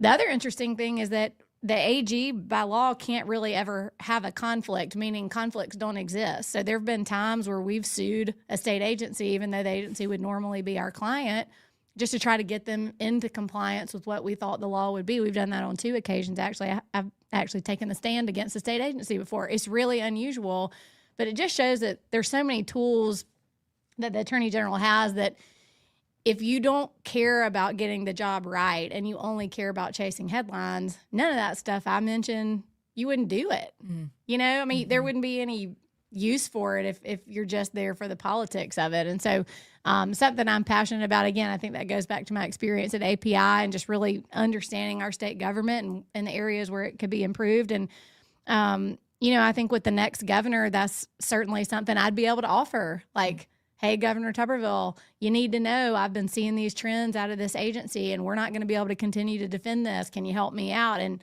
that's how it ought to work. That's great. One of the things we saw during COVID was, and really actually past COVID, is DEI and SEL and all this critical race theory stuff has kind of trickled down into even rural Alabama, which people swore it would never be there. But the federal government and schools, because we do take federal money, there are things that they push down that we have to follow. I'm thinking about all the Title IX, gender ideology, girls and boys and girls locker rooms and all that kind of stuff. What's your stance as if you were Attorney General of how do you protect the state and what the people of Alabama want? Yeah. And balance that with the federal government mandating these things happen? Yeah, so not to nerd out on you, but like in 2016, I wrote this paper before I left API called Selling Our Sovereignty. And I laid out all the federal funding that Alabama receives, which is not inherently bad. But I said, what if some administration comes in that's hostile to our values and starts using that as a way to shove things on us that we would never vote for in the ballot box? Well, they did, and Biden learned that very early on. I mean, we had a situation one day where our Department of Agriculture called and they were like, we're going to lose our free school lunch program if we don't do this gender language stuff in all of our documents. And I was like, whoa. It was the bathrooms. You had to have, They threatened it through our WIC program, Women, Infant, and Children's, supplemental nutrition program. They wanted that to be genderless school lunches, and then needless to say, public schools generally. So there's 2 ways you have to approach those things. On the one hand, you're running into federal court and you're suing and you're trying to get it stopped. And we do that and we do it well. But the backside of that is somebody's got to be communicating with state agencies to say, look, we can't let you violate state law, but we also know your federal funding is at risk. Let's work through this and navigate this together. And that's a big part of the role I played. It's like we're over here litigating, and yes, we want to win. But I mean, I was writing legal memos all the time, trying to give these agency heads and their general counsels advice on not forfeiting the money because, I mean, the program is partially paid for by the federal government, but here's how you can maneuver, here's how you can navigate it, and then sort of policing to make sure that the stuff wasn't being pushed through anyway. Again, that's kind of the inside baseball part of it, but there's a lot of aspects to this stuff. You don't just file the lawsuit. There's a lot of work to do within state government, and goodness knows during COVID, I mean, I was putting out memos once a day saying, you can't do this, you can't do this. You've got to adhere to state law, and we will try to help you work through the threats coming from the federal government. So is that what it means then, where sometimes people see the Attorney General's office as that last line of defense? Yeah, I mean, I think the Attorney General got that.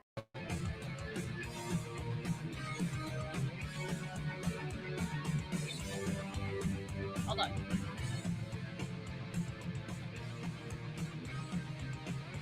Welcome back to the Right Side. I'm Allison Sinclair. JP, what are you giggling at? Well, because I brought the camera back. I pointed and brought the camera back, but you didn't see it. And then I go, "Are you ready?" And you said on the mic, "1 sec." Oh, yeah. I was texting our. Sorry. No, it's okay. I just did. Yeah. What? 1 second, JP. Can you just give me a minute? I will say, Amy Beth, she can be texting, and I'll even point, and she'll just be like, "Welcome back to the right." So yeah. I'm not used to having to pay attention to the fingers. It's not a point. It's a peace sign that is up and then it goes straight at us. Yeah, I don't know why I do too. It's probably because I'm trying to tell you both of your mics are hot, but it's just you today. Oh. So yeah. Well, I mean, 1 second. So I was texting our friend that's down at the rocket launch, moon launch. What do you call it? The moon mission launch. Moon mission launch. Telling them to send us some video. I bet I don't know if that's legal. Surely that's legal. Yeah, it's legal. Yeah. Okay. I mean, it's open to the our public. NASA. We pay for it. Yeah. So, anywho, do you want to do hot flash news? What do you want to do now? I say it's time for hot flash news. Okay. Let me get ready. Do you want me to go ahead and play the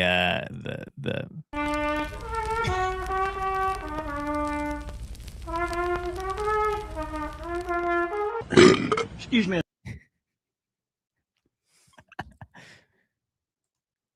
It seems wrong to do that. I know. I'm sorry. It seems wrong. I said it felt sacrilegious, but you told me Mima would want that. I feel like She's not dead. Yeah, JP. What? How can you speak about our governor so flippantly? Well, she's alive. She's alive and well. The high stepper is not gone, so you're right. Yeah, she's just in the hospital recovering. Yeah. That enhanced burp may have just pushed it over the edge. Because it was more just like a little. It was. Bleh. It was like just like a hiccup. Bleh. All right. I'm going to start with a banger. Okay. There's an article by Caleb Taylor. It says, it's a lie.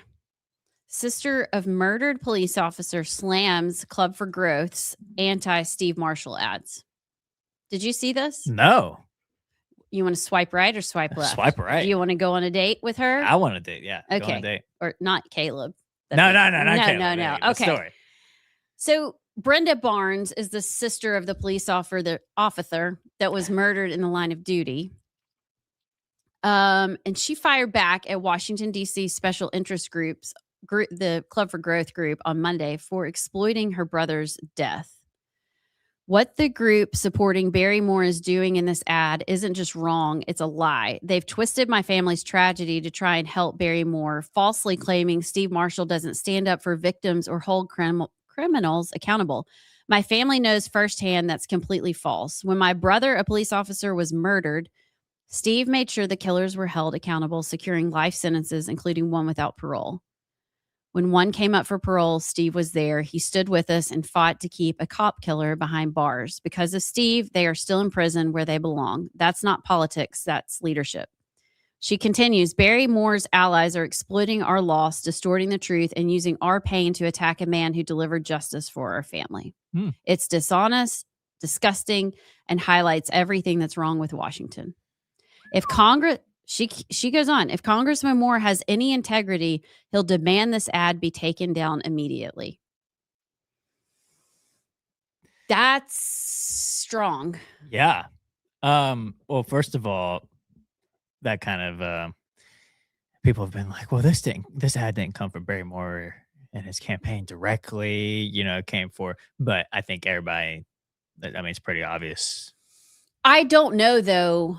Okay, so because the PACs and the campaigns cannot coordinate technically, but I don't know if actually, she's asking Barry Moore to ask Club for Growth and their PAC that's supporting Barry, who funded the ad, to take it. I don't know if Barry Moore can actually ask them to take it down. Yeah.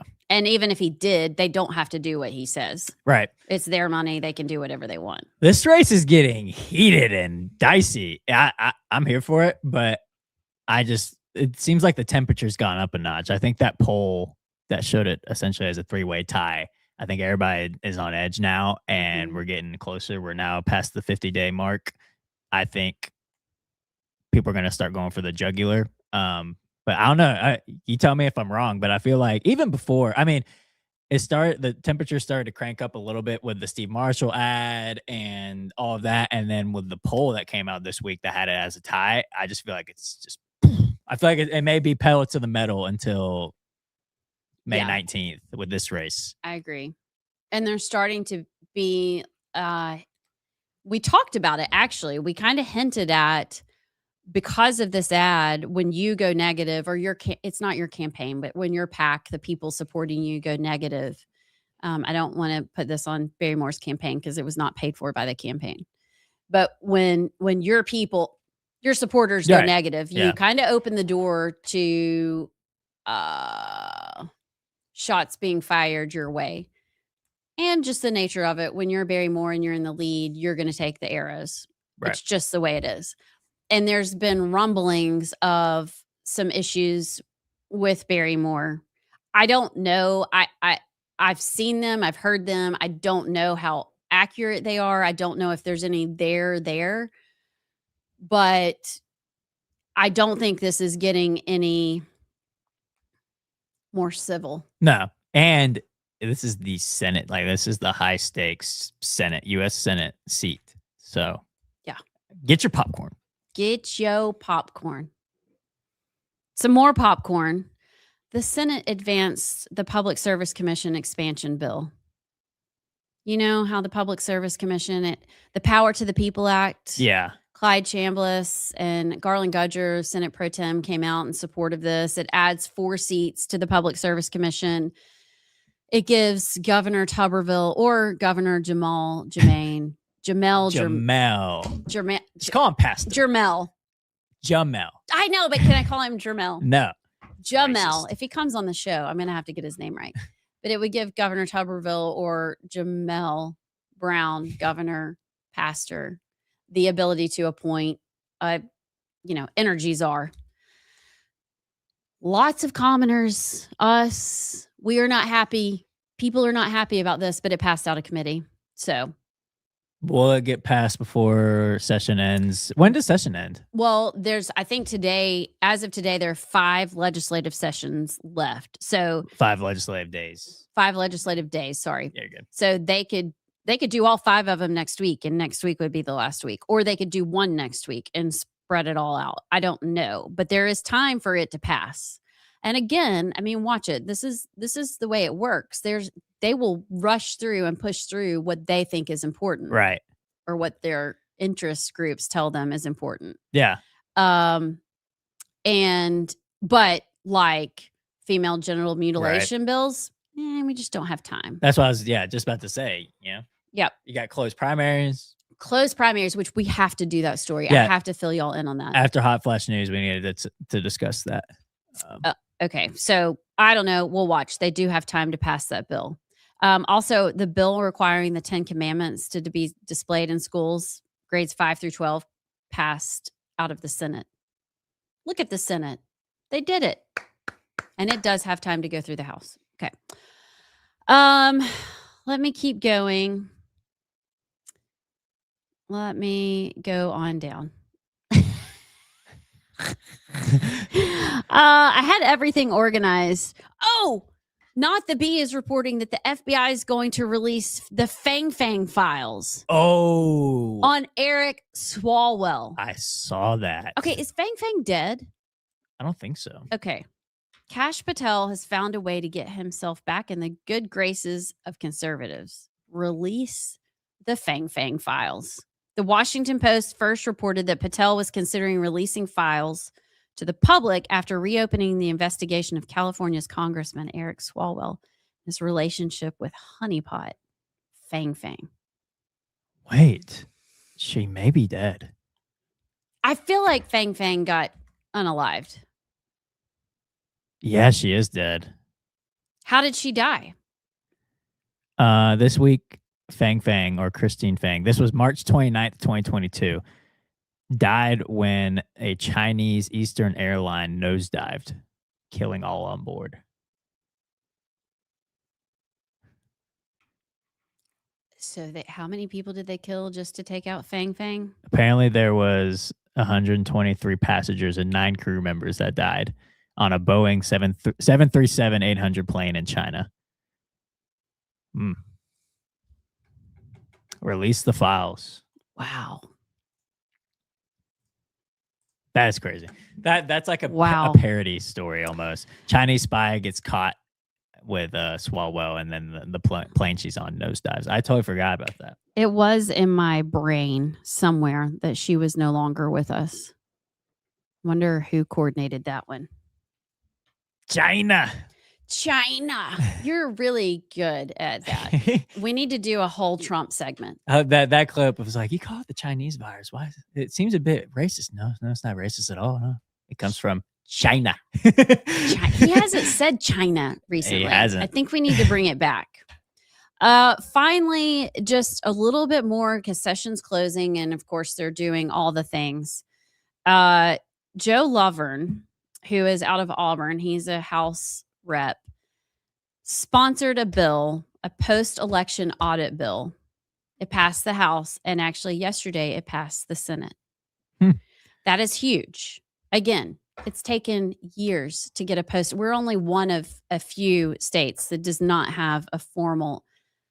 Look, John Merrill passed one. I think it was John Merrill passed one when he was in office, and it was like 3 counties, 1 polling station out of 1 precinct, and they all knew beforehand that the audit was coming. Okay, that's not an audit. But under the bill, the probate judge of each county shall, that doesn't mean may, shall means they have to, order a post-election audit after every countywide and statewide general election of all ballots in 1 precinct in a countywide or statewide race. So this would cover all counties, not just 3. And it would cover, it would still be 1 precinct, but it would be all the ballots in a countywide or statewide race. It's way better than what we had. Still not great, but now it's headed to Governor Ivey's desk. What is the Ainsworth's desk? Stop. No, she's coming back. Yeah, she's alive, you know. I know. I'm just hoping she, like, okay, let's say she is in the hospital for a while and cannot perform her duties. That's all I'm saying. Right. Does Will Ainsworth have to step in? You know, what is it called when, like, the president has to do surgery, go have surgery for 8 hours, and so the vice president steps in? Yeah, if he's not physically able to govern. Yeah, and then World War III breaks out. Is there something like that? I don't know. That's actually a good question. Thank you. That's what I was getting at. Not that she was dead. I know. I was messing with you. I think. Can you Google that? Yeah, let me look it up. But if she can't sign the laws, when do they become the laws? But they said she'd be out in like 2 or 3 days, so I'm not really worried about it. Yeah, I'm not either. By the way, while I'm doing this, you're talking about the election audit. What is the status on HB 67, the bill that would reduce fees for voter rolls? That's a great question. Because Dr. Douglas Frank, who we did a podcast with, he talked about that bill specifically and how it essentially would just reduce the information. Like, on paper, the fees are cheaper, but Yeah. the information that we'd be getting from it would be way lower. I'm just curious of where that. Okay, so it passed the House.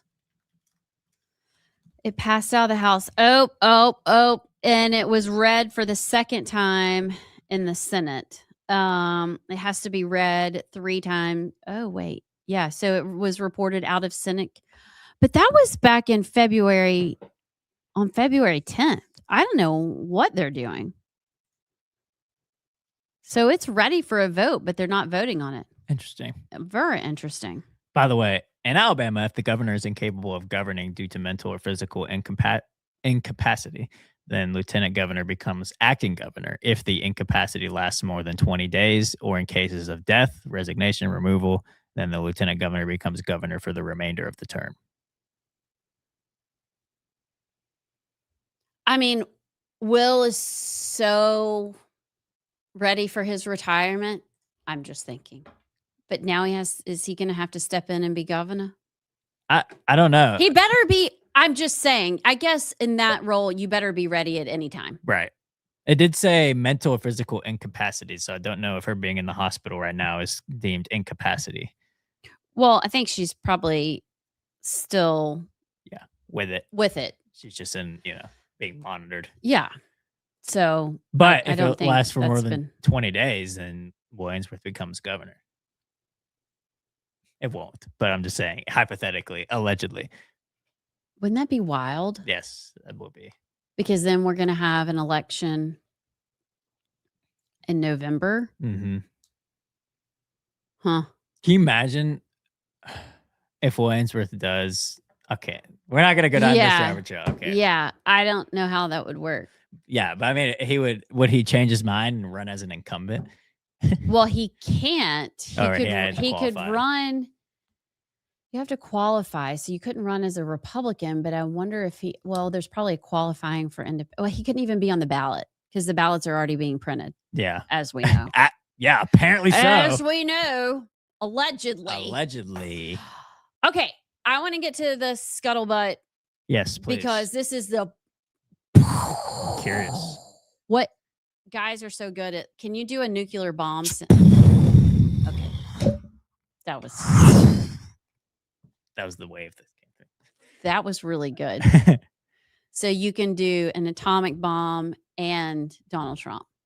That's good. Apparently so. Allegedly. So here's what's happening. And maybe I should do it in my... Nope, that's not allegedly. That's British. That is British. So what I'm hearing is allegedly the Senate, even though Scott Stahlhagen is very optimistic about the Senate passing the closed primary bill, others are not so sure. And I think word is spreading through the grapevine. I mean, you heard it on the grapevine or in the barbershop that those senators just are not buying the rush. They are not going to get their knickers in a twist or their Chris Elliott seersucker suits in a wad, because seersucker all like mashed up and wadded up and wrinkly is not pretty. They just aren't going to be here for it. So this is what I'm hearing through the grapevine. Stick with me because it's kind of confusing. If the legislature refuses to listen overwhelmingly to the state executive committee for party registration, that maybe, allegedly, the state executive committee will bypass the legislature and just do their own thing. And what it would look like is based on Alabama Code 17-13-42. The law is clear that all political parties are presumed to operate under the primary election laws, but a party's state executive committee can opt out by filing a formal statement with the Secretary of State and use another method to choose their party's candidates. In which case, they might go to, you know how on the national level, all those people from all those states come together for a convention. Yep. And they nominate their president With delegations. with delegations. That's what would happen. And the Republican Party, they'd have to pay for it on their own. But apparently, allegedly, they can do it. And then the party would get together for a party and nominate their own people. Now, here's what would be crazy. I think there are several people in the legislature right now that might not be invited back. So I would behoove the Senate, if you want to save yourself, because we have a few that need to save themselves, it's clear that if you want the best opportunity to save yourself, you pass the Save Alabama Act. Because otherwise, those state executive committee members, they are getting fed up to their eyeballs with these shenanigans. And they're just going to take matters into their own hands. And then some of y'all might not be back. What do you think about that, Cletus? Well, first of all, I thought you said a potty. What did you say? Registration. I Yeah. said we registrating our potties. Yes. Whoop, whoop. Pottey. Oh, potties. Yeah. Yeah. Register my say potties. It's like porta potties. Potties. But if I'm correct, what you're essentially saying is that if they don't pass the closed primary bill, then the state executive committee will have to take matters into their own hands to make sure that Democrats or former Democrats are not on the ballot. Is that essentially what you're saying? Yeah. So here I reached out to Mo Brooks. You know Mo. I love Mo. You know Mo. MAGA Mo. Then not so much anymore. Yeah. He used to be, though. He's in my phone as No Mo. No. Anyway, because apparently years ago, No Mo had been talking about this very thing. And so I've reached out just to see what the precedence was, because sometimes Alabama needs to see that it's been done before we follow. Kind of like defining what a woman was. It took us years. But in 1983, the Alabama Democrat Party refused to participate in the state's primary system and instead held a convention in which the Alabama Democrat Party selected all 140 of its nominees for the state legislature in a court-ordered special election. And he goes on to say that actually the Alabama GOP has the right to do it. And he gave me lots of other information too. I don't know if we need to go through it right now, but that's just something to watch coming down the turnpike of the party.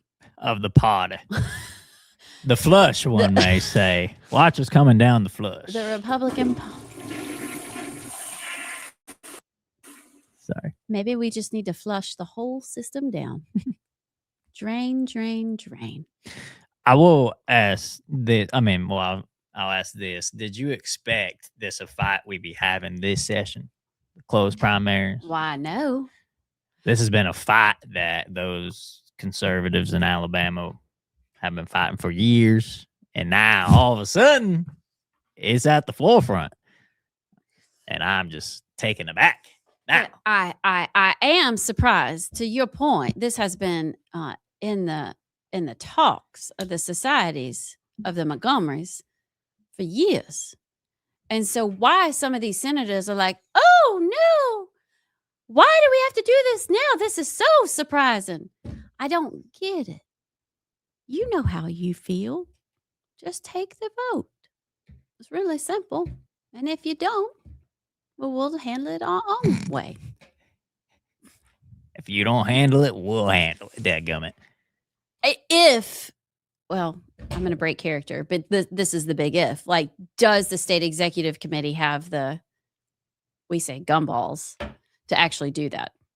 It's just an idea that's being floated around, and I don't know if how strong the idea is. I don't know how much momentum it has. I don't know if they actually would do it if it came down to it. But I do think that the Republican Party is like, we have been telling y'all this for years, and you don't listen.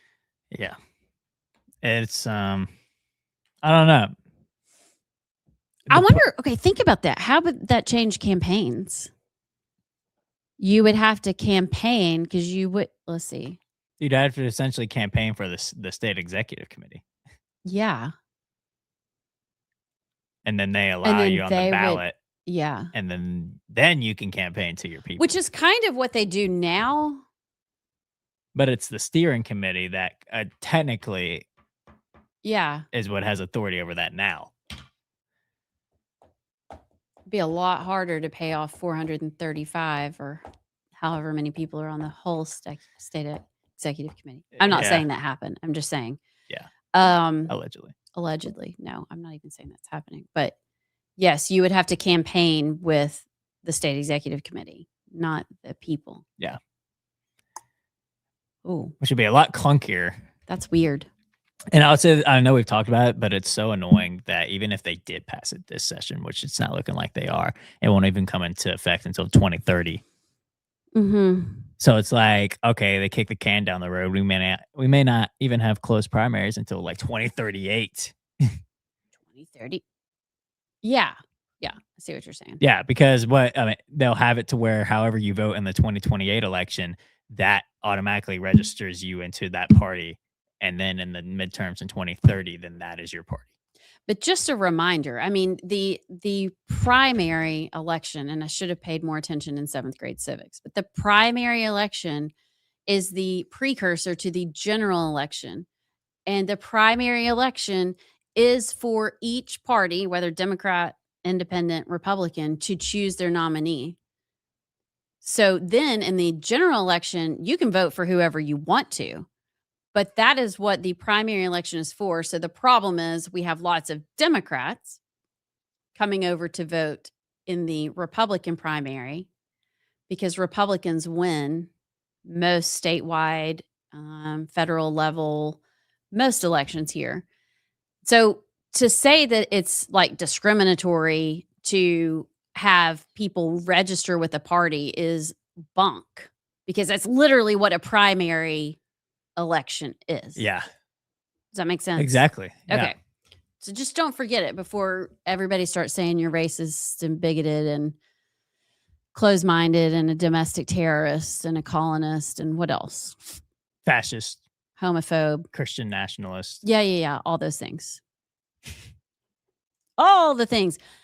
I don't know if Would You Rather will be fun, but I've got a fun political never have I ever. Oh, never have I ever. Never have I ever secretly enjoyed a campaign ad that I was supposed to hate.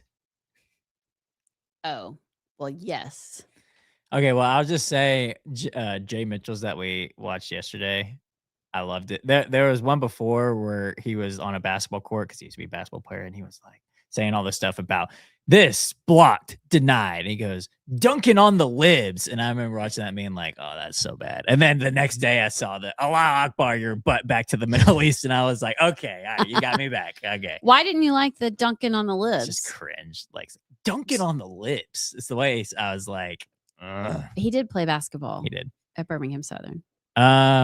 Never have I ever taken a political selfie at a polling station. Yeah, I have. I have not. I voted sticker. Let's see. Never have I ever broken into a song or a jingle from a campaign commercial. I don't think they do those anymore.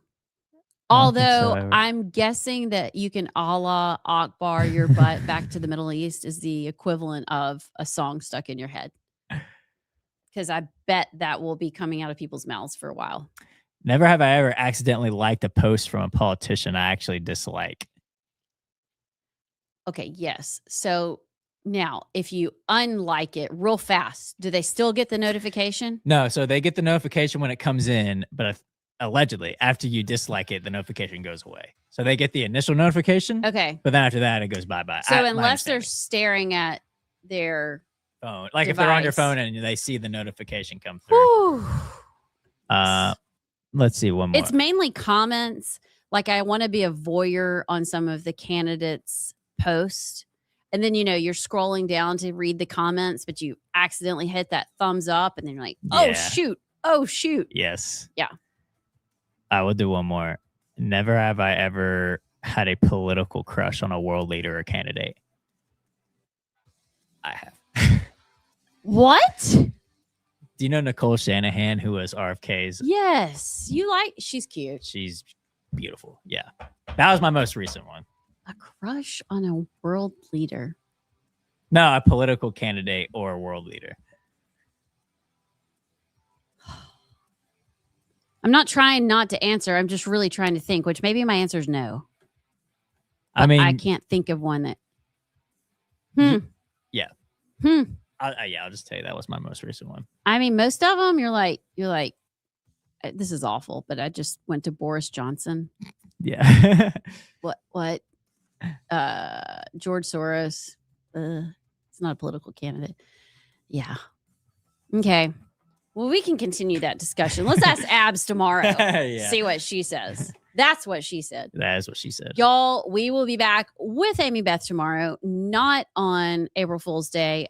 Hoping to tell you that the liftoff went well. Hopefully we'll have some video.